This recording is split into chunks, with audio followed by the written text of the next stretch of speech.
Banning orders for football matches will be extended to those who send online racist abuse. The Prime Minister promised today. Labour's been calling for the change, but the Labour leader's focus at Prime Minister's questions was on how the government had criticised England footballers for taking the knee and equivocated about whether crowds should boo them for it. When senior government ministers and Conservative MPs defend the booing of an anti-racist message, who do they think they're defending, Prime Minister, and why are they defending it? Mr. Speaker, nobody defends booing of the England side. Nobody defends booing of the England side. But after scenes like this last month, Number 10 dismissed taking the knee as gesture politics and appeared to duck an invitation to condemn the booing. And in an interview specially given to launch GB News, the Home Secretary said this. I just don't support, people participating in, that type of gesture politics to a certain extent as well. So the England fans are right to boo?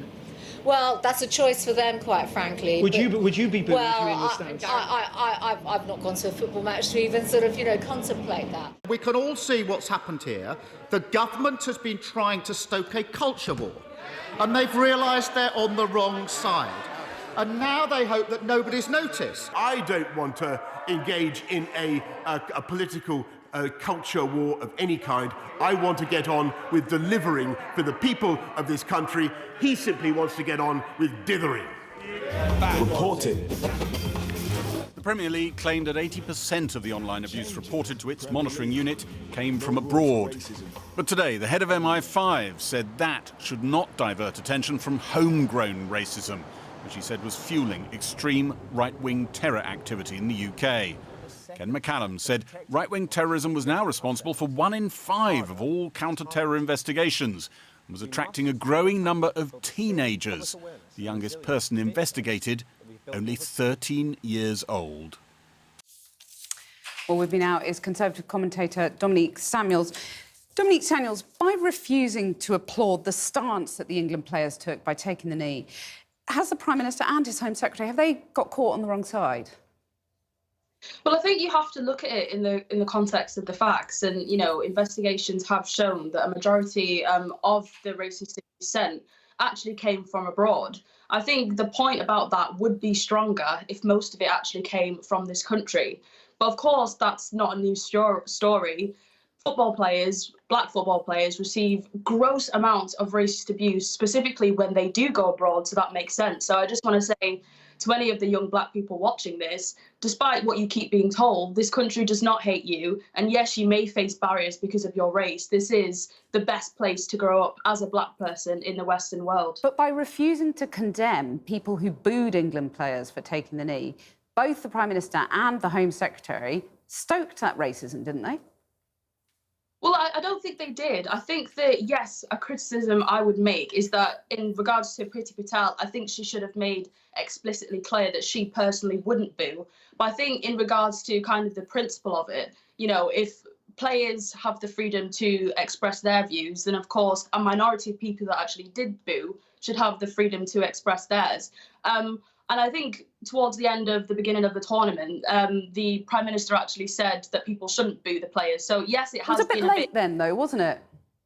Yeah, but the point is that he still did do it. So I think that this kind of conversation and this whole thing about the ridiculous culture wars has become just so vacuous. I mean, yesterday MPs voted to make vaccinations for care home staff compulsory. And we know that things like vaccine passports and compulsory vaccinations will lead to a swathe of black people in particular being at a disadvantage in society. Yet we're not talking about that. We're talking about Priti Patel and knee-taking. I think we just have to put some things into perspective. Well, the argument that's being circulated among some Conservatives is that Priti Patel cannot be accused of stoking racism because she herself has been the victim of racism. Is that the case, do you think? Priti Patel has most definitely been the victim of gross amounts of racism. I mean, there was a cartoon put today of her with masks all over her face, and I'm saying that she shouldn't speak, and that's the good purpose of masks. But does that make her immune from stoking racism or not? I don't think it makes her immune because you know she isn't black, and other ethnic minorities like Asians, for example, can be anti-black. So I don't think it makes her immune. But I think you should put things like that into perspective, where people like Priti Patel and people with her ethnic origin have been and continue to be victims of racism as well. So would you like, in terms of a fresh start on this from the party, would you like the Prime Minister to apologise for the past comments he's made, talking about the Queen enjoying, quote, cheering crowds of flag-waving piccaninnies and Tony Blair touching down in the Congo and seeing watermelon smiles? Do you have a problem with those remarks? Do you think the Prime Minister should make it clear he reneges on them? I think he has, like, a number of times now. Even recently, he said that they were taken out of context, because they were factually taken out of context. Well, no, I've just given you the context of it, though. The full quote. Yeah. In the context of an article that he wrote, do I think that those words were appropriate? No. Am I Boris Johnson's biggest fan? No. And I've never been, so I'm not going to sit here and defend that.